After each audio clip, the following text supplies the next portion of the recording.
Welcome class 5th. Today I am going to start your new chapter of English grammar, chapter 7 verb. बेटा आज मैं आप लोगों को वर्ब के बारे में बताने जा रहा हूँ। इससे पहले इससे प्रीवियस चैप्टर जो भी थे वो आपको सिद्धार्थ सर ने एक्सप्लेन किया था, बताया था, और लगभग कुछ चैप्टर ऐसे थे जिनका एक्सरसाइज मैंने सॉल्व करके आपको टेस्ट से पहले सेंड किया था। तो बेटा ये न्यू चैप्टर है, मैं स्टार्ट करने जा रहा हूँ चैप्टर 7 वर्ब। तो आप ध्यान से सुनो। तो बेटा पहले हम वर्ब के बारे में समझ लेते हैं, उसके बाद मैं आपके बुक पे आता हूँ। हम सिंपली भाषा में बेटा कह सकते हैं कि all doing words are called verb. बेटा जितने डूइंग वर्ड्स होते हैं उन्हें हम वर्ब कहते हैं। For example go, tell, walk, talk, sleep, weep, ETC. तो बेटा ये सारे क्या हैं? वर्ब हैं। क्यों? क्योंकि ये डूइंग वर्ड्स हैं, यानी हमारे एक्शंस को शो करते हैं, बताते हैं कि हम इस समय कौन सा काम कर रहे हैं। क्लियर? और बेटा मुख्यतः नॉर्मली हम कहते हैं कि वर्ब 2 टाइप्स के होते हैं। पहला होता है मेन वर्ब और दूसरा होता है ऑक्सिलरी वर्ब। क्लियर? पहला मेन वर्ब और दूसरा ऑक्सिलरी वर्ब या हेल्पिंग वर्ब। तो बेटा हेल्पिंग वर्ब और वर्ब इनके बिना किसी भी सेंटेंस को बनाना इम्पॉसिबल है। अगर किसी सेंटेंस में मेन वर्ब नहीं रहेगा तो हेल्पिंग वर्ब जरूर रहेगा, अगर हेल्पिंग वर्ब नहीं है तो मेन वर्ब जरूर रहेगा, या दोनों रहेगा। लेकिन बिना वर्ब के किसी भी सेंटेंस को बनाना इंग्लिश ग्रामर में या इंग्लिश में हमारे लिए पॉसिबल नहीं है। तो आई होप आप समझ गए होंगे कि वर्ब क्या होता है। All doing words are called verb. अब आपके बुक पे मैं आता हूँ और एक्सप्लेन करता हूँ, आप ध्यान से देखो। The most important part of speech in English grammar is the verb. बेटा इंग्लिश ग्रामर में पार्ट ऑफ स्पीच का एक इम्पॉर्टेंट पार्ट है वर्ब, क्योंकि जैसा मैंने बताया कि बिना वर्ब के किसी भी सेंटेंस को बनाना पॉसिबल नहीं है। या तो हेल्पिंग वर्ब उसमें होगा या तो मेन वर्ब जरूर होगा। तो आपके बुक में भी दिया है कि the most important part of speech in English grammar is the verb, यानी इंग्लिश ग्रामर में पार्ट ऑफ स्पीच का एक महत्वपूर्ण भाग है verb. It is a word that tells us something about a person और थिंग। यह एक ऐसा वर्ड है जो हमें किसी पर्सन या थिंग्स के बारे में बताता है कि नहीं पर्सन क्या करने वाला है, उसका एक्शन क्या है, थिंग्स क्या एक्शन ले रहा है, या थिंग्स कैसा है, क्या है। अब नीचे बेटा देखते हैं, दिया हुआ है कि a verb may tell us what a person और थिंग डज। तो रमन लव्स। तो रमन लव्स में जो रेड कलर से दिया हुआ बेटा लव्स, वो क्या है? वर्ब है। कौन सा वर्ब है? मेन वर्ब है, क्योंकि यहाँ पे ये शो कर रहा है कि नहीं रमन हंस रहा है। अब सेकेंड वाले में देखो द क्लॉक स्ट्राइक्स। तो बेटा जो स्ट्राइक्स है वो क्या है? मेन वर्ब है, क्योंकि वह क्लॉक के बारे में यानी घड़ी के बारे में कुछ एक्शन बता रहा है। Second, what is done to a person और थिंग।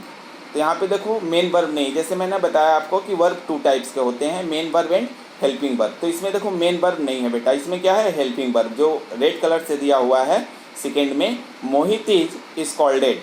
तो बेटा इज क्या है? हेल्पिंग वर्ब है। तो देखो मैंने कहा ना कि कोई भी सेंटेंस इंग्लिश में बिना हेल्पिंग वर्ब के पॉसिबल नहीं है। मेन वर्ब नहीं होगा तो हेल्पिंग वर्ब जरूर होगा। तो इसमें देखो इज क्या है? हेल्पिंग वर्ब है, जो सेंटेंस को कंप्लीट कर रहा है। Second, the window pane is broken. तो इसमें भी बेटा इज क्या है? हेल्पिंग वर्ब है, ठीक। और साथ में ब्रोकन क्या है बेटा? तोड़ना। ये मेन वर्ब का काम करेगा यहाँ पे, लेकिन यहाँ पे जो वर्ब का मेन वर्ब का काम कर रहा है वह क्या है? इज है। Okay. Next, what a person और thing is. The iron is dead, sorry the lion is dead, glass is brittle. तो बेटा इसमें भी हेल्पिंग वर्ब है इज। ये क्या कर रहे हैं? ये शो कर रहे हैं कि नहीं इसमें मैं मेन वर्ब का काम कर रहा हूँ, इज। क्लियर? नेक्स्ट बेटा, a verb often consist of more than one word as the girls were singing. अब बेटा यहाँ पे मैंने जैसे बताया कि लगभग 90% सेंटेंस ऐसे होते हैं जिसमें मेन वर्ब और हेल्पिंग वर्ब दोनों पाए जाते हैं। आप कह सकते हो कि हेल्पिंग वर्ब और मेन वर्ब एक दूसरे के पूरक हैं, ठीक। तो यहाँ पे देखो द गर्ल्स वर सिंगिंग। तो यहाँ पे दोनों वर्ब दिया हुआ है। वर्ब आपका हेल्पिंग वर्ब हो गया और सिंगिंग मेन वर्ब हो गया। Second, I have learn my lesson. तो बेटा हैव आपका हेल्पिंग वर्ब हो गया और लर्न क्या है, मेन वर्ब हो गया। The watch has been found. तो बेटा हैज़ बीन आपका क्या हो गया, हेल्पिंग वर्ब हो गया और फाउंड मेन वर्ब हो गया। तो ये ध्यान देना कि बिना हेल्पिंग वर्ब और मेन वर्ब के कोई भी सेंटेंस बनाना पॉसिबल नहीं है। और अधिकतर सेंटेंसेस जो होते हैं इंग्लिश के, उसमें मेन वर्ब और हेल्पिंग वर्ब दोनों पाए जाते हैं। क्लियर। अब यहाँ पे देखो बेटा, मैंने जैसे बताया, दिया हुआ है आपके बुक में भी, there are 2 classes of verb in English. पहला auxiliary verb also called helping verb. Example दिया हुआ है is, am, are, was, were, has, have, had, do, does, did. तो बेटा यहाँ तक ये सब प्राइमरी हेल्पिंग वर्ब कहलाते हैं। और अब मैं जो बताने जा रहा हूँ उसको मॉडल ऑक्सिलरी वर्ब भी कहते हैं। Can, could, may, might, must, ought, shall, should, will, would.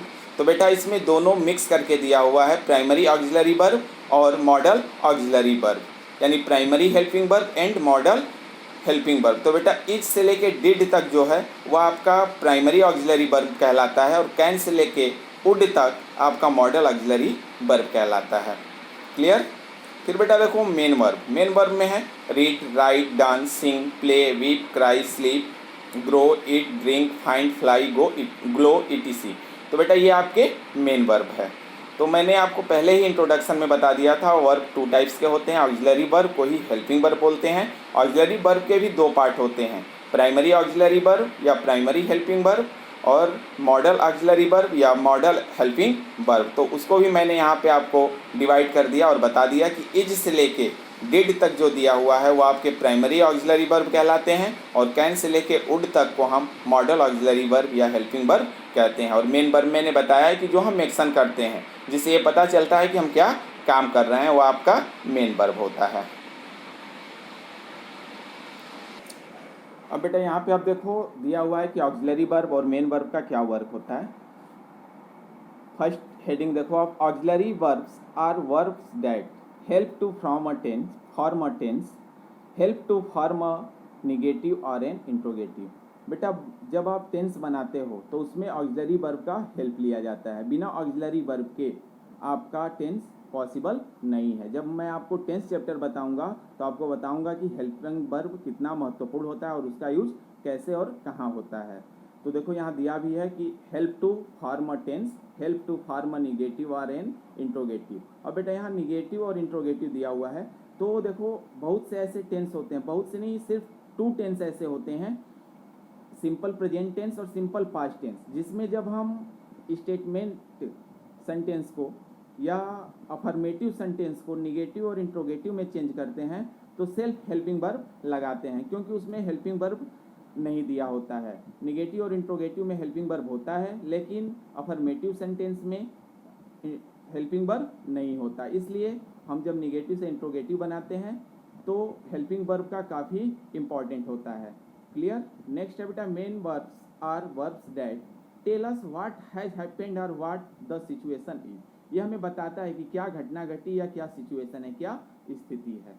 और वर्ब देखो बेटा दिया हुआ है कि हैव 4 डिफरेंट वर्ब्स। वर्ब्स जो होते हैं वह अलग अलग होते हैं, जैसे वर्ब का फर्स्ट फॉर्म होता है, वर्ब का सेकेंड फॉर्म होता है, वर्ब का थर्ड फॉर्म होता है, और जो वर्ब फर्स्ट में आप आईएनजी जोड़ते हो उसको वर्ब का फोर्थ फॉर्म बोलते हैं। अभी आपको नहीं बताया गया, लेकिन आगे चलोगे तो आप आईएनजी वाले फॉर्म को फोर्थ फॉर्म कहोगे, और जिस वर्ब में हम ईएस या ईएस या यस लगाते हैं उसको वर्ब का फिफ्थ फॉर्म बोलते हैं।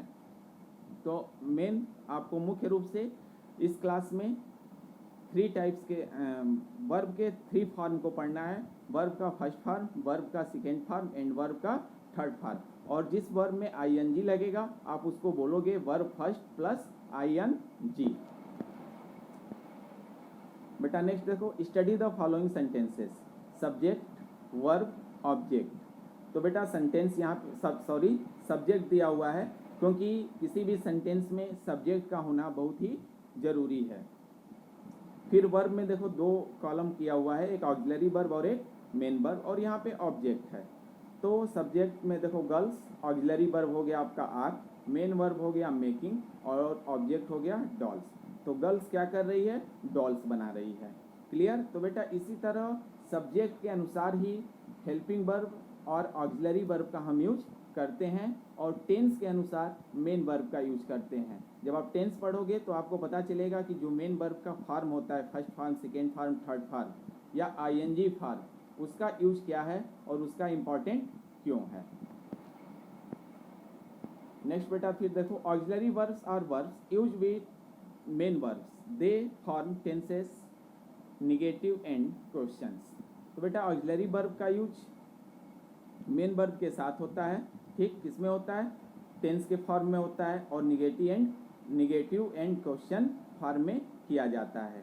Verb can have 4 different forms. बेटा जैसा मैंने आपको बताया यहाँ पे 4 ही दिया हुआ है, जबकि 5 टाइप के होते हैं, verb first, verb second, verb third, verb fourth, verb fifth. Verb fourth ING वाले फॉर्म को बोलते हैं और वर्ब फिफ्थ जो है यस या यस लगा देते हो तो वो वर्ब का 5वां रूप हो जाता है।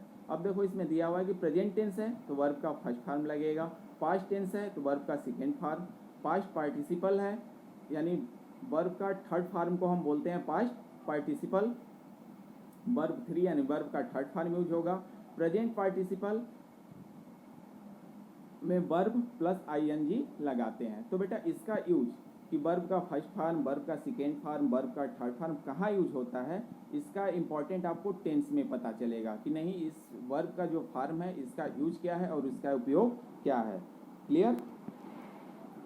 नेक्स्ट बेटा देखो दिया, the fourth form of the verb called the present participle, जो कि मैंने अभी बताया, is formed by adding ING to the present form. जो प्रेजेंट फॉर्म होता है यानी वर्ब का जो मेन फॉर्म होता है फर्स्ट फॉर्म, उसमें अगर हम आईएनजी लगा देते हैं तो उसे हम कहते हैं प्रेजेंट पार्टिसिपल यानी वर्ब का फोर्थ फॉर्म। देखो यहाँ पे लगाया go plus ING going, sit plus ING sitting, love plus ING loving, burn plus ING burning. तो बेटा ऐसे ही वर्ब के रूप को हम बदलते हैं। तो बेटा इसके नेक्स्ट पेज पे आपको वर्ब के फॉर्म दिए हुए हैं, आप उसको लर्न कर लेना ताकि जब इस चैप्टर का एक्सरसाइज आप करोगे या मैं बताऊंगा तो आपको इजी होगा समझने में कि कहाँ किसका यूज होना चाहिए। बेटा अगर इस चैप्टर में कोई प्रॉब्लम आपको क्रिएट होता है तो आप मुझसे मेरे पर्सनल नंबर पे कॉल करके या व्हाट्सएप नंबर पे मैसेज करके पूछ सकते हैं। धन्यवाद।